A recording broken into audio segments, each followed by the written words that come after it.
Welcome back to RTC, ladies and gentlemen. Your host Craig, and today we're going to be talking about Nuka Cola.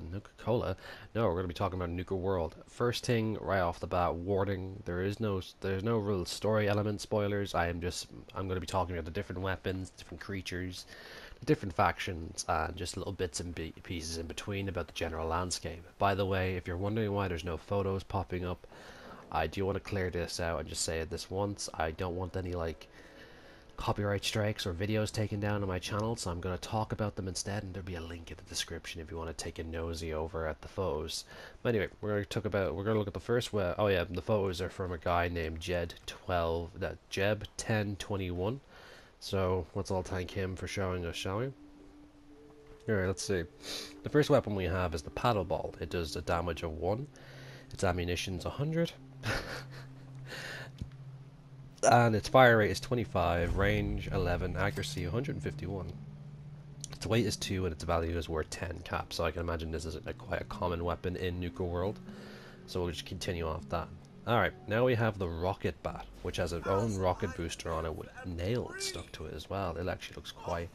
Let's see, its mods currently have on it, it's searing, puncturing rocket, there we go. And it's an aluminium mod as well. Aluminium bat mod as well, not mat. I don't know what I was thinking there. But anyway, let's talk about its damage. It has 351 damage, 60 power damage. Its speed is slow. It weighs 10.3, and its value is worth 105 caps, which is quite interesting. Now, we're going to the new weapon now, which we have 3 variants to look at, which is the handmade rifle, which is it's the AK basically. It's a Chinese assault rifle, but it doesn't look like the Chinese assault rifle, if you get my drift. But the handmade rifle has 3 different variants. It has a SMG version, it has a SVD or sniper rifle version, and they looked like a Dragunov to me. And then we have the standard assault rifle version with skeleton stock, which is quite cool looking, and I can't wait to get my hands on one of them. Now, since we saw in the Galactic Zone in the trailer for... Oh, sorry. So we saw in the Galactic Zone in... the trailer, sorry, apologies. As we saw in the Nuka World trailer, we saw the alien kind of robots firing laser pistols and stuff like that, and it's the Fallout 3 version as well, which is funny enough. We actually have our own version. We have actually a new version, but the same kind of alien blaster that we get in Fallout 4 returning in this one as well. It's called the Hub's Alien Blaster. Critical shots do double damage, and the critical meter fills 15% faster. That's actually pretty cool. That's a nice, that's actually a really generous kind of refill on the whole critical meter.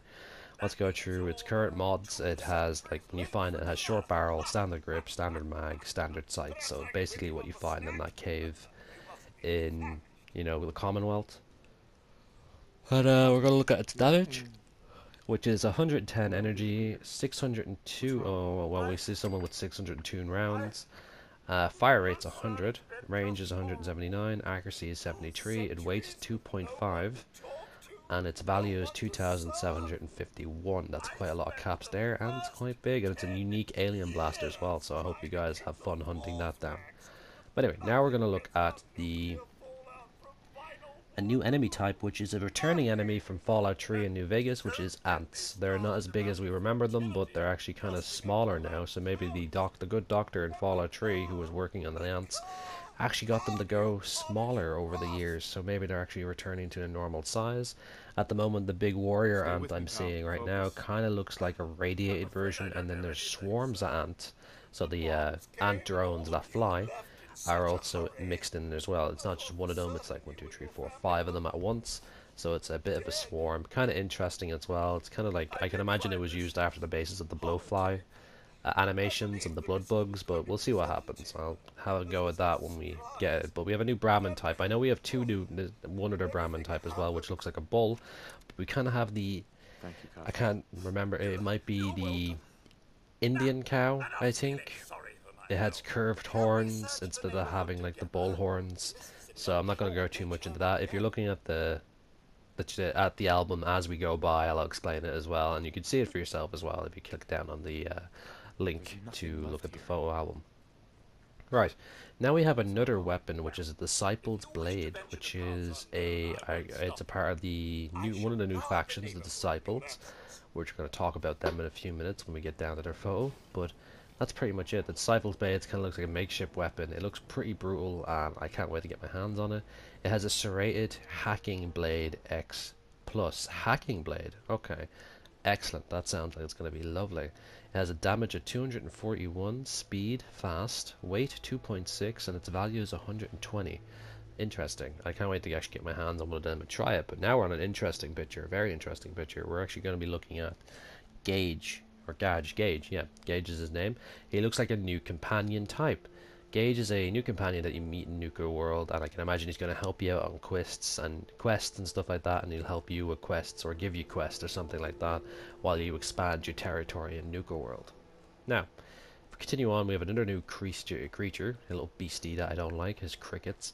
And they are horrifying looking. You guys can see it for yourself in there, but they're very big, very, no, not that intimidating looking, but I can imagine their face is horrible. I just don't know, it just reminds me of the praying mantis back in New Vegas. God, I hated them. They always freaked me out. Now we are on a different weapon now, which is Sword of Wonders, which is a Chinese officer's sword. Let's see its special stats, shall we? Sorry, very late doing this video. Apologies, folks. Alright. Sword of Wonders ignores 30% of the target's damage and energy resistance. That's pretty generous actually for a sword. Its damage is 193. It actually currently has the electrified serrated blade on it, so it's electric as well. So its electric damage is 25. Its speed is medium.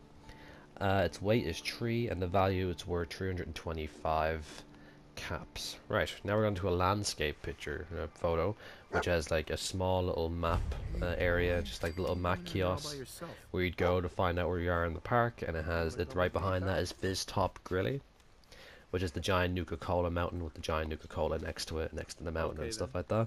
We actually have some people roaming around near this place anyway, so it might be the first area where you meet the operators that we saw in the trailer and in the Bethesda live stream of playing the game. They actually have their own building in the hub, so you actually might have a settlement here, which would be quite interesting to have a settlement in each area of the park, which would be very cool. Right, now we have a fragmentation grenade MIRV. So we all know the MIRV on the Nuka, on the, what's it called?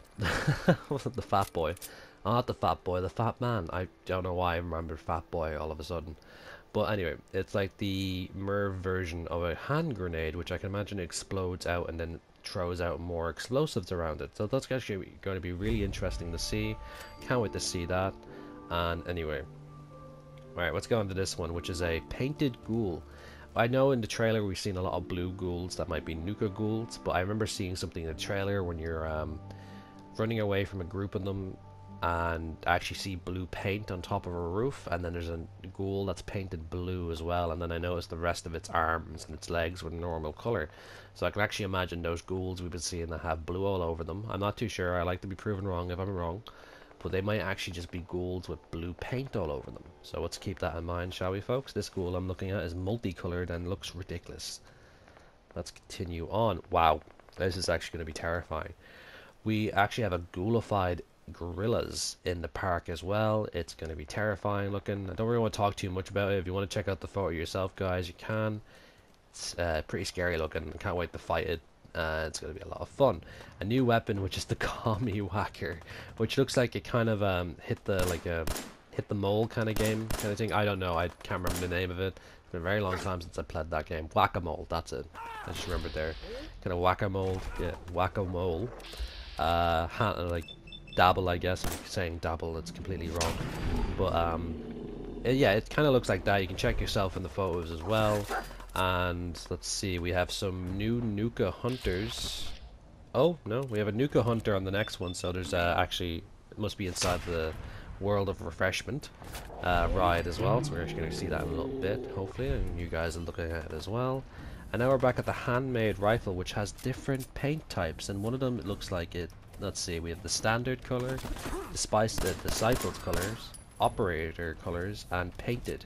So that's actually interesting there. We have three different types. So the disciples color is kind of this camouflage green color. The operator's color is, I can imagine, something very sophisticated looking. And then the painted one is probably that multicolored painted one we saw in the trailer and whatnot.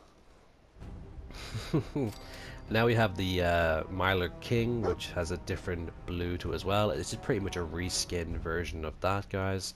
That's about it. And now we're on to the Nuka nuke launcher, which fires quantum nukes by the looks of it. Let's see. Oh, it's a mod for current Fat Men as well, I think. So I'm not too sure. Its damage is 3,142. It fires Nuka nuke. Different ammo type for the Nuka launcher now. For the Fat Man launcher. And we also has a fire rate of 1, range 117, accuracy is 63, weight is 36, and value is 650, so it doesn't actually cost that much. It's not worth that much, sorry. But anyway, we actually have a Nuka Mirelurk as well in the put next photo underneath this. It's kind of interesting looking, it looks a bit terrifying. I always thought Mirelurks were terrifying, but now this makes me want to not sleep at night. Alright, now we have a new photo, which is a map directory for the park, where we actually see what I talked about the previous one about Fizz Top Grizzle, which there is a map marker for that, where the hub is, so it's Nuka Town, USA is the first area. When you get off the monorail, I do know of something called the Gauntlet, but I'm not going too far into that, you know, into the details about that. But anyway, let's continue on, shall we? We have a Nuka Mirelurk Queen, which is slightly blue. That's pretty much it. That's exciting. And now we have a look at the new Raider Power Armor, which is kind of like a mini tank, like a real rounded off tank. Kind of reminds me of the Spartan Armor mod, and then the Ogre Armor from Titan Fall, like the Ogre mech kind of design. I'm not too sure. It's a bad example, I know, but it actually looks quite interesting. I don't particularly like Raider Armor, but I can imagine myself using this now, because it does look really cool and interesting. So we go on to the next one, which we have a new enemy type, or animal enemy type, which is a rat. That is all. There's a new enemy type, and that's a rat. That's grand. We can actually play Pokemon Go now and capture ourselves a bunch of Ratatats. It's a terrible joke, I know, but anyway. Right, we have a new hand grenade as well. Again, we have the Smart Fragmentation Grenade. Upon detonation, the Smart Fragmentation Grenade avoids injuring its thrower. So that's actually pretty cool. Like maybe it throws all its fragmentation bits to the enemy instead of hitting you or rolls away from you. Who knows? It has a damage of 346, fire rate 0, range 93, accuracy 0, weight 0.6, and its value is 160. Sorry guys, it's very late while I'm doing this. Apologies about all the yawning. I mean, we actually have a picture of a disciple, I think, with a really messed up mask, and it looks terrifying. And there's blood and guts everywhere. Oh wow, they really like their blood and guts. Let's continue on to the operators. By the looks of it, we have the similar blonde woman smoking a cigarette from the trailer in this photo as well, and they have like suits with like bullets wrapped around them and different kind of makeshift metal armor on the shoulders and whatnot, and there seems to be different variants of that as well. Now we're going to move on to the next faction photo, which is most likely the pack, which are these kind of guys who respect the wildlife and kill anyone who's trying to kill them, I guess. That's my only idea of it anyway. I was explained this, but that's about it. We actually have another weapon type, which fires water. It's the Thirst Zapper. It's a squirt gun, and it has fires water, fire rate of 100, range 35, accuracy 72, weight 2, and its value is of 10 cap. So I can imagine this being a very common weapon in Nuka World. Now I'm looking at the map of the actual area where you can play. It's quite a generous amount. Far Harbor looks like it's quite bigger than this. So you actually have a lot of views of everything around the park. I'm seeing like the hub, then I'm seeing like the Galactus Zone area, and then I'm seeing the Wild West area, and then there's 2 other areas I don't know of just yet. So that's pretty much it there on that part. I just want to say overall what I've seen so far, and some things I'm not too impressed with at all, guys, and some things I'm really impressed with, because I haven't seen any of the settlement items as well. I know you guys would love to see them as much as I will, but we're just going to mainly talk about the weapons, armors, and whatnot. Right, anyway, we're looking at the Bloodworm. Bloodworm. Wow, it's a worm that's grown teeth and hops out of the floor. And I'm just going to let you see that photo for yourself, guys. It looks like a fun enemy. It uses the same, I can imagine it uses the same Rad Roach or the Rad Scorpion. Not Rad Roach, Rad Scorpion and the Mole Rat kind of animation for hopping out of the ground, except it has no arms or legs. It's just a giant worm with teeth. But anyway, now this is something I'm actually a bit upset about. It's kind of disappointing because there's a western section in Nuka World, but what I'm looking at here, it's just a 44 Magnum reskinned with a long barrel and white handle, and that's pretty much it. I was kind of hoping maybe like an SAA or an actual Colt, like, you know, the naval dragoon pistol that we've seen in all these western kind of movies, but no, it's just a reskin 44 with a longer barrel, which is kind of unfortunate. Right now, this part here has me a bit pissed off with some of the lore in Fallout, which they're going all over the place with, by the way, in Fallout 4. That's my only complaint.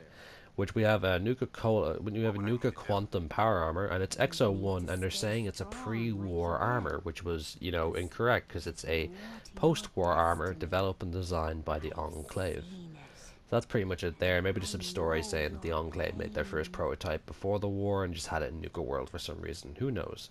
But anyway, now we're going to go to the, I think this is the last photo. It is indeed, it's the last photo, and it's called the Acid Soaker.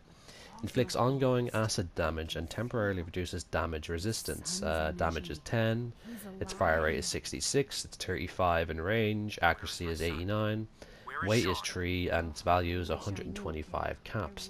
Looking at it here, it's just a reskinned, the pistol that Deacon gives you and certain amount of missions. Apologies, I can't remember the name, but it's a reskin version of that with an acid kind of jar on top of it and a longer barrel that's connected to it. So I'm going to call out that for a second. That was really unimaginative for Bethesda's part.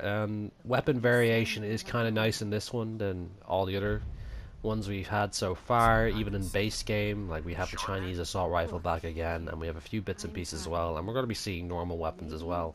But the whole weapon style as well, I was really hoping for the return of the R91, but that didn't happen, so I'll definitely be getting that mod when it comes out for PS4, whenever mods when a PS4 come out. So that's pretty much all the photos now, guys. So my opinion on this so far, it's my opinion. Don't take it as law or fact. Everyone's opinion, it differs. I'm hopeful for this DLC, and then I'm not too hopeful at the same time, so I'm giving it a 50-50 at the moment. I know I haven't played it yet, but I have been talking to people who have, and I've seen a lot more than you guys have, and a lot of people are disappointed with the DLC, and then a lot of people aren't. So it's a real 50-50 moment at the moment, and some people are saying it's not worth €20, and then it is worth €20 or $20, or, you know, anything, whatever your currency is. But my honest opinion is I like to give something a shot before I, like, down it or, like, praise it. So that's pretty much my opinion on the matter. Is I'm a bit worried is about that's about all, really. I'm a bit worried, and you know, that's pretty much it. This is pretty much it, guys. I've been going through the photos, talking about them, just giving my bits of opinion. It was a fun video. It was my longest video in a while, which is almost 18 minutes, which is grand, you know. But anyway, guys, I hope you enjoyed this video, and remember, you know, if you didn't like the video, fair enough. The photos are in the link in the description section if you want to have a look at it. Remember to check out the guys over at sugarbombs.com. They are a great bunch of guys, and they're very lovely, and they have a wonderful community that grows every day because of all you wonderful people. But anyway, guys, I hope you enjoyed this video, and I'll see you next time on RTC. See you guys, have a good one.